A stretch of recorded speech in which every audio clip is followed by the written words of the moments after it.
Hello, I'm Jeff, and welcome to Book Slump. Recently, I've been reading the complete chronicles of Conan, but that's not what this video is about.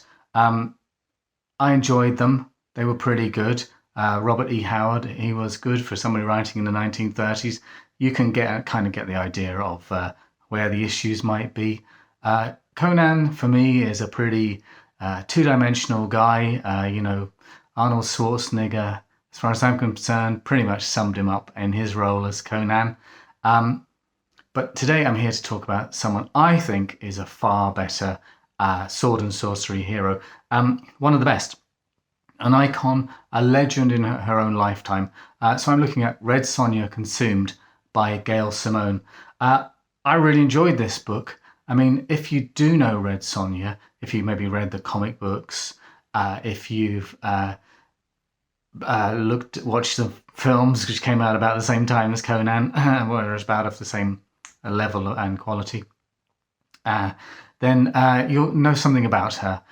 She is essentially, her backstory is one of tragedy, orphaned at a young age, has to survive. She's a survivor. She's a swordswoman. She's a fighter. She's a thief. She's a lover. She's a loner.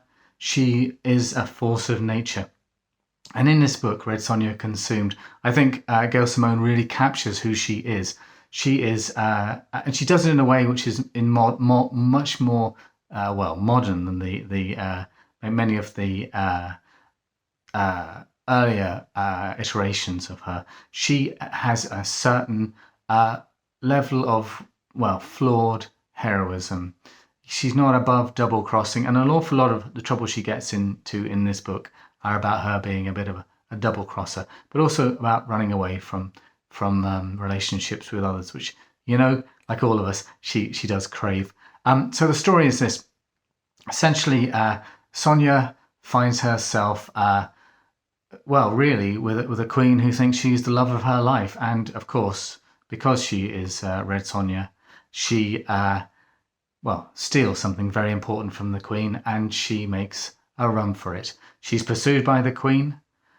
She does a little bit more double crossing. She's pursued by a psychopath, and she runs away from all of that, perhaps something that she's created herself, straight to her homeland of Hyrcania.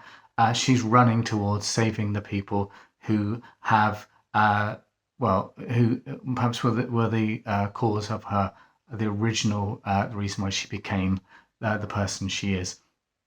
The evil is brilliant. It's, a fascinating evil. It's based on revenge.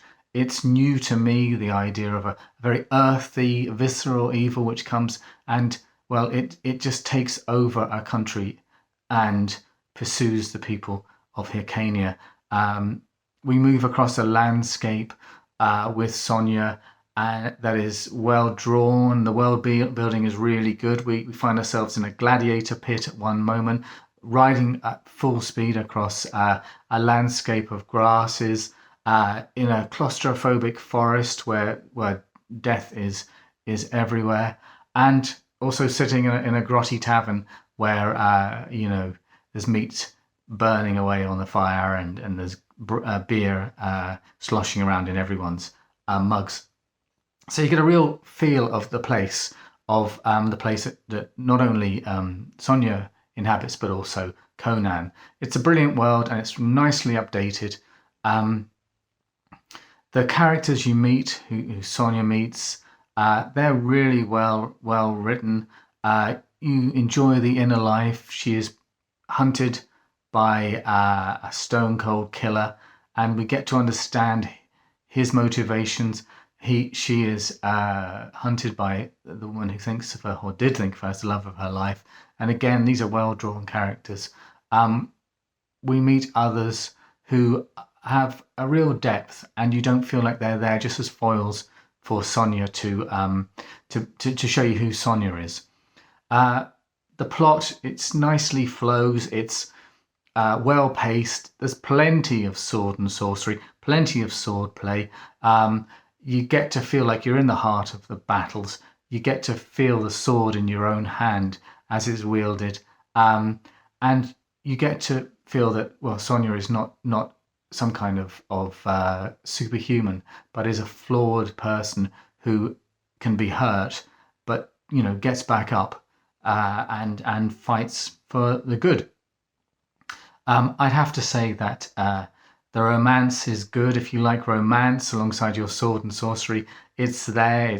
It's a really nicely told story, and it really shows you. It really drives the plot forward, and the idea that essentially, that she's a person. Sonja is a person who lost so much and spends her life looking for companionship, but at the end of the day, at the end of the book, does like all of these kind of heroes, just walk off into the sunset.